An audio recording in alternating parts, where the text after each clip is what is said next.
Hello, good morning. 10th class, कैसे हैं आप लोग? बढ़िया।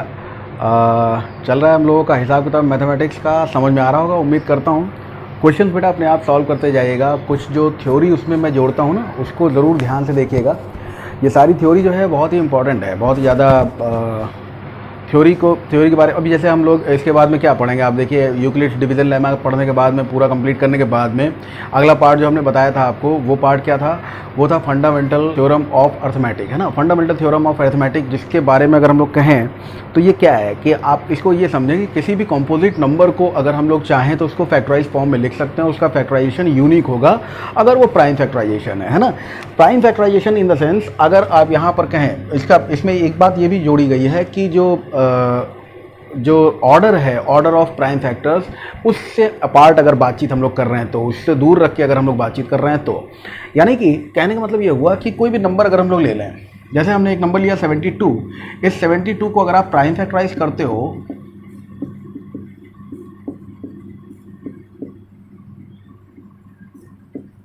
तो कुछ इस तरह से करोगे ना। तो इसको जैसे आपने इस तरह से प्राइम फैक्टराइज किया है, ये प्राइम फैक्टराइजेशन अगर पहले छोटे से बड़े की ओर जाते हो, इसलिए कहा जाता है कि ऑर्डर लेकर चलना। अगर एक ऑर्डर लेकर चलते हो तो वो ऑर्डर के साथ में बिल्कुल एक यूनिक प्राइम फैक्टराइजेशन आपको मिलेगा। तो कोई भी कंपोजिट नंबर अगर होगा तो उसको हम प्राइम फैक्टराइजेशंस के रूप में लिख सकते हैं, और वो प्राइम फैक्टराइजेशन यूनिक होगा, मतलब अद्वितीय होगा, मतलब अकेला होगा, उसके जैसा कोई दूसरा नहीं होगा। अगर कोई दूसरा और कोई स्टेप हम लोग ले लें, जैसे अगर हमने लिखा 2 इंटू 2 इंटू 2 इंटू 3 इंटू 3, यानी अगर 2 बार हम 3 को लेकर और 3 बार 2 को लेकर, मैंने कहा ना इधर उधर हो सकता है, तो 3 बार 2 को लेकर और 2 बार 3 को लेकर एक कंपोजिट नंबर बनाना चाहें तो वो सिर्फ और सिर्फ 72 ही हो सकता है, कोई दूसरा कंपोजिट नंबर पॉसिबल नहीं है। यही चीज़ है फंडामेंटल थ्योरम ऑफ अर्थमेटिक, जिसको हम लोग बहुत ही नॉर्मल नाम से बुलाते हैं प्राइम फैक्टराइजेशन मेथड। ये जो मेथड आप लोग देख रहे हो ना बेटा, ये प्राइम फैक्टराइजेशन मेथड, इसी प्राइम फैक्टराइजेशन मेथड का नाम ही फंडामेंटल थ्योरम ऑफ अर्थमेटिक है। फंडामेंटल थ्योरम ऑफ अर्थमेटिक के कॉन्सेप्ट, हालांकि यूक्लिड एलिमेंट में हम लोग 9th क्लास में देखा ना, यूक्लिड एलिमेंट, उसमें कुछ बातचीत तो ऐसी हुई है, लेकिन कॉल फ्रेडरिक गॉस, जिनकी गॉस थ्योरम भी हम लोगों ने फिजिक्स में पढ़ी हुई है। देखिए 3 लोग हैं, न्यूटन, आर्किमिडीज और गॉस, जिन्होंने साइंस में और मैथमेटिक्स में बहुत सारा योगदान दिया हुआ है, दोनों में। हाँ, तो ये समकालीन भी हैं, समीचीन भी हैं, और इन्होंने फंडामेंटल जो शुरुआती दौर है उसमें बहुत मदद की है, चाहे साइंस हो चाहे मैथमेटिक्स हो। तो वो गॉस ने ही इस बात को पहली बार एलेबरेट किया था। अब उससे कोई मतलब नहीं है, सुन लिया करो ऐसे ही, है कान में बात पड़ जाएगी तो अच्छा लगेगा।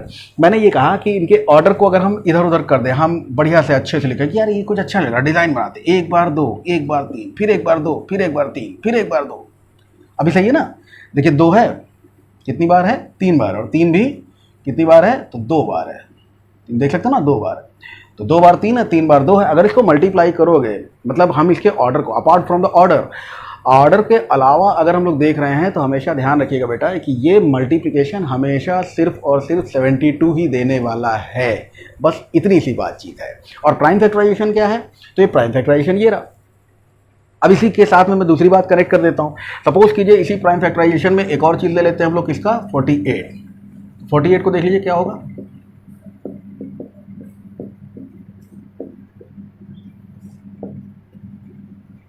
ये फैक्टराइजेशन हुआ किसका? 48 का। अब अगर इसी को हम लोग कुछ इस तरह से लिखें कि भाई साहब 48 का जो फैक्टराइजेशन है वो है 2 इंटू 2 इंटू 2 इंटू 2 इंटू 3, और 72 का जो फैक्टराइजेशन है वो क्या है? तो वो है 2 इंटू 2 इंटू 2 इंटू 3 इंटू 3। तो कुल मिलाकर बात यहाँ पे पावर्ड फॉर्म में अगर लिखना चाहो तो लिख सकते हो 2 to the power 4 into 3 to power 1, और यहाँ पर लिख सकते हो 2 to the power 3 into 3 to the power 2 लिख सकते हैं। अब इस पावर्ड फॉर्म में जो आपने बातचीत लिखी है, ये तो अपनी यूनिकनेस को और ज़्यादा मजबूत कर रही है। नहीं, यहाँ पे हम इस तरह से भले लिख लें या इस तरह से लिख लें, लेकिन अगर पावर के रूप में लिखना है तो सारे 2 और सारे 3 काउंट करके इस तरह से रख देने होंगे हमको।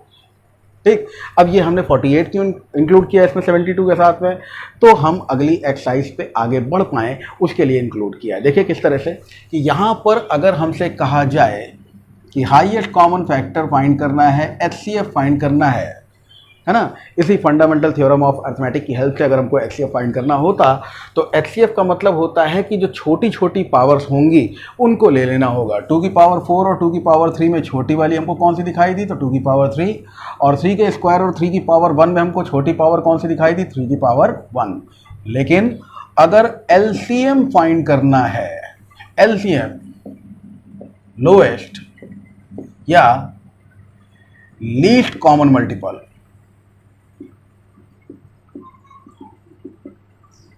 और हिंदी माध्यम वाले जो हमारे स्टूडेंट्स हैं उनके लिए लघुत्तम समापवर्त्य, वर्तक नहीं समापवर्त्य, ध्यान रखिएगा। तमाम टीचर लघुत्तम समापवर्तक, महत्तम समापवर्तक ऐसे बोल बोल काम चला देते हैं, सब में अर्थक अर्थक नहीं, वो महत्तम समापवर्तक है जो एचसीएफ है, और ये लघुत्तम समापवर्त्य, अपवर्त्य है ना, ये मल्टीपल है बेटा, मल्टीपल है ये। अब इनका फर्क जो है अभी समझते हैं, पहले इस बात को ले लेते हैं कि ये तरीका क्या है, क्योंकि इसी पे हमारी एक्सरसाइज कंटिन्यू होगी। आज इंट्रोडक्शन फिर एक्सरसाइज। तो यहाँ एलसीएम अगर लेना है तो एलसीएम में हम लोग क्या करते हैं, एचसीएफ में छोटी छोटी पावर्स और एलसीएम में बड़ी बड़ी पावर्स। तो 2 की पावर 3 और 2 की पावर 4 में बड़ी पावर है 2 टू द पावर 4, वो ले लिया, और 3 स्क्वायर और 3 टू द पावर 1 में बड़ी पावर है 3 स्क्वायर, वो ले लिया। यानी हमारा जो आंसर मिलेगा वो आंसर मिलेगा 8 3 जा 24 अगर बात करेंगे एचसीएफ की, और अगर एलसीएम की बात करें तो 16 9 जा 144, ये हो जाएगा हमारा एलसीएम। बात बेटा उम्मीद है आप लोगों को समझ में आ गई होगी, इतनी बातचीत। एचसीएफ और एलसीएम क्या है, इन बातों को हम लोग थोड़ा सा समझने की कोशिश कर लेते हैं, है ना। बस एक ही लाइन में इस बात को मैं पूरी तरह से आपको समझाने जाऊंगा।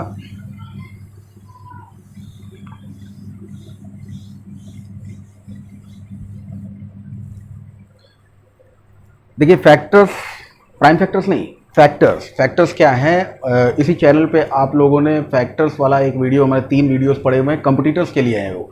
अभी कंपटीटर्स के लिए एकेडमिक है, ये बात आप ऊपर वाली हेडिंग से पढ़ सकते हो, कोई भी थंबनेल होगा उसमें लिखा हुआ है NCERT maths for class 9, NCERT maths for class 10, या फिर उसमें लिखा हुआ है SSC, railway, bank, IBPS and all other competitive examinations, है ना। तो जो वो वाले हैं वो कंपटीशन वाले वीडियोज़ हैं, और एकेडमिक वाले वीडियोज़ साफ साफ लिखा हुआ है NCERT for class 10, for class 9, तो उसके हिसाब से बेटा आप लोग देख सकते हो। अब उसमें ये आप देखो कि एचसीएफ और एलसीएम के बारे में अभी कोई वीडियो नहीं है, लेकिन फैक्टर्स के बारे में जो वीडियो है बहुत इंपॉर्टेंट वीडियो, बहुत ही बेहतरीन वीडियो। नंबर ऑफ फैक्टर्स के बारे में अगर बात करें तो फैक्टर कौन से नंबर्स होते हैं, फैक्टर वो नंबर्स होते हैं जो उस पर्टिकुलर नंबर को डिवाइड करते हैं। आप देखो 24 2 जा 48 और 24 3 जा 72, आप काटोगे तो पूरा पूरा कट जाएगा, ठीक है। और मल्टीपल्स वो नंबर्स होते हैं जो इसके टेबल में आता होगा, इसके टेबल में आता होगा, वो मल्टीपल्स होते हैं, ठीक है। अब इसको एक बार और ले लेते हैं। जैसे अगर आपसे कहा जाए 2 नंबर ले रहा हूँ मैं, एक नंबर हमने ले लिया, चलिए 48 ही ले लेता हूँ, थोड़ा छोटा लेते हैं, 24 ले लिया एक नंबर, ठीक है, और एक नंबर ले लिया 36, ठीक है। 24 के अगर हम फैक्टर्स निकालें तो 24 के फैक्टर्स कौन कौन से होंगे, 1 2 3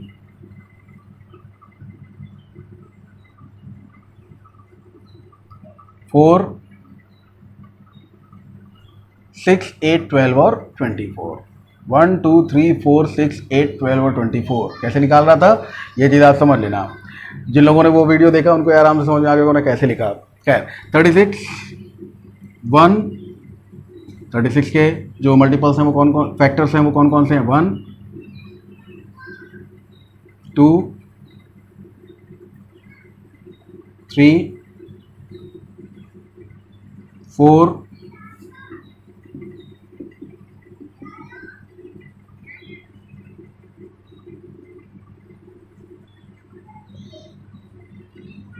और 6, ठीक है। ये सारे नंबर्स आप देख सकते हो, ये हैं क्या, ये है फैक्टर्स ऑफ 24 एंड 36। अगर फैक्टर्स ऑफ 24 एंड 36 की बात हम लोग कर रहे हैं, और इसी तरह से अगर मल्टीपल्स की बात करें, फैक्टर्स होते हैं गुणनखंड और मल्टीपल्स होते हैं गुणज। फैक्टर्स आपने देख लिया, फाइनाइट होते हैं बेटा, सबसे छोटा 1 होगा, सबसे बड़ा वही नंबर होगा, सबसे छोटा 1, सबसे बड़ा वही नंबर, ठीक। लेकिन मल्टीपल्स क्या होता है, मल्टीपल्स इनफाइनाइट होते हैं। 24 और 36 पे अगर हम लोग बातचीत करेंगे ना, तो 24 में इसका सबसे छोटा मल्टीपल 24 होगा, और फैक्टर्स की बात करोगे तो सबसे बड़ा फैक्टर ही 24 होगा।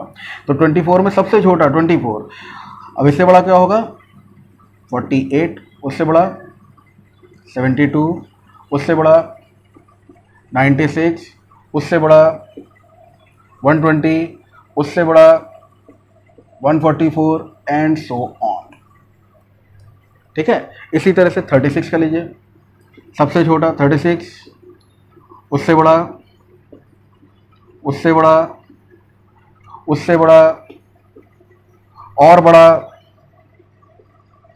ऐसे भी बड़ा। तो ये तो इनफाइनाइट टर्म्स पे चले जा रहे हैं ना।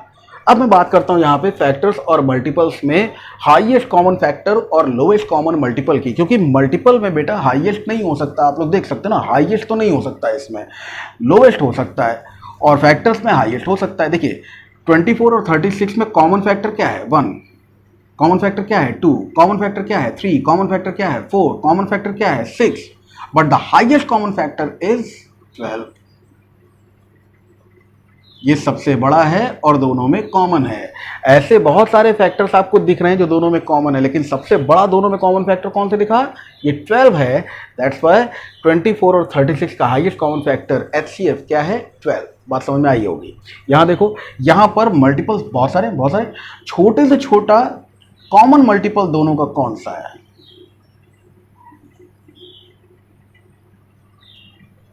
आगे बात समझ में। और भी मल्टीपल्स हो सकते हैं जो दोनों में कॉमन हो, लेकिन सबसे छोटा लोएस्ट कॉमन मल्टीपल ये है कि ये है। और भी आगे अगर छोटा नंबर लोगे तो और आगे आएंगे। हम यहां पर इन दोनों की बात अगर कर रहे हैं तो 144 और 72 में लोएस्ट कौन सा है, लोएस्ट या लीस्ट, फुल फॉर्म मैंने लिखा था यार, बिगाड़ दिया, लोएस्ट या लीस्ट कॉमन मल्टीपल। तो सबसे छोटा कॉमन मल्टीपल दोनों का हम लोगों को कौन सा लेना है, वो नंबर है 72। 144 में और भी छोटे हो सकते हैं ना, और बीच में कोई तो नहीं है, नहीं, बस 144 और 70। अभी आगे बढ़ेंगे तो और मिलेंगे कॉमन मल्टीपल्स, है ना। लेकिन सबसे छोटा ऐसा मल्टीपल जो दोनों में कॉमन हो 24 और 36 का, वो कौन सा मिल रहा है हमको, ये नहीं लेंगे इस बार। यहां पर देखिए, यहां बहुत सारे मिले ना, हमने कौन सा लिया, यहां पर भी बहुत सारे मिले, हमने कौन सा लिया, जो सबसे बड़ा है, क्योंकि हाईएस्ट कॉमन फैक्टर की बात करनी है। और यहां पर भी बहुत सारे हाईएस्ट तो भी और मिलेंगे, लेकिन सबसे छोटा 72 लोएस्ट कॉमन मल्टीपल, ठीक है। इस बात को लेकर, इस बात को जो रिपीट करके देखना ना, तो आपको समझ में आएगा कि HCF और LCM क्या होते हैं, और बहुत ही आराम से इस बात को हम लोग समझ जाएंगे, ठीक है। एक्सरसाइज पे आ जाते हैं। एक्सरसाइज की बात अगर करें तो ये है आपकी एक्सरसाइज 1.2। एक्सरसाइज 1.2 में हम इसी से रिलेटेड कुछ बातचीत को आगे बढ़ाते हैं। हाँ, एक बात रह गई यार, इंट्रोडक्शन ही हो पाएगा लग रहा है आज, एक्सरसाइज अगली वाली पारी में। तो यहाँ पर अगर फैक्टर्स और मल्टीपल्स की बात, हमने 24 और 36 पूरी प्रूवन फॉर्म में है ना हमारे पास में। तो आप देखो कि फैक्टर्स किन नंबर्स के, 24 और 36, ये दो नंबर्स हैं।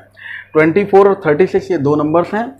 इन 24 और 36 का जब हमने HCF निकाला, तो वो HCF हमने निकाला है कितना, HCF निकला हाईएस्ट कॉमन फैक्टर कितना निकला है 12, और जो LCM निकाला है लोएस्ट कॉमन मल्टीपल, वो कितना निकाला है हमने 72।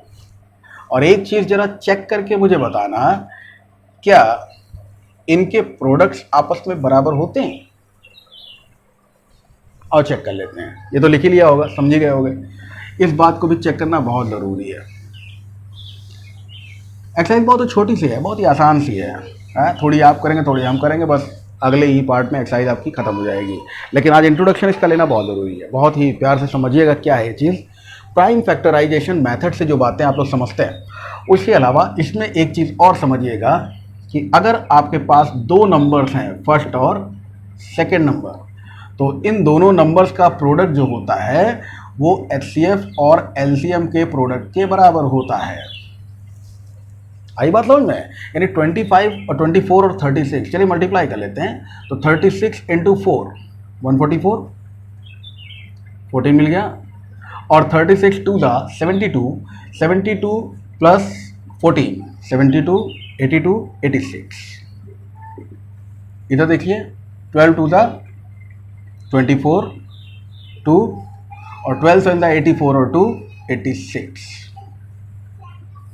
LHS is equal to RHS, यानी ये एक फॉर्मूला आपका बन रहा है।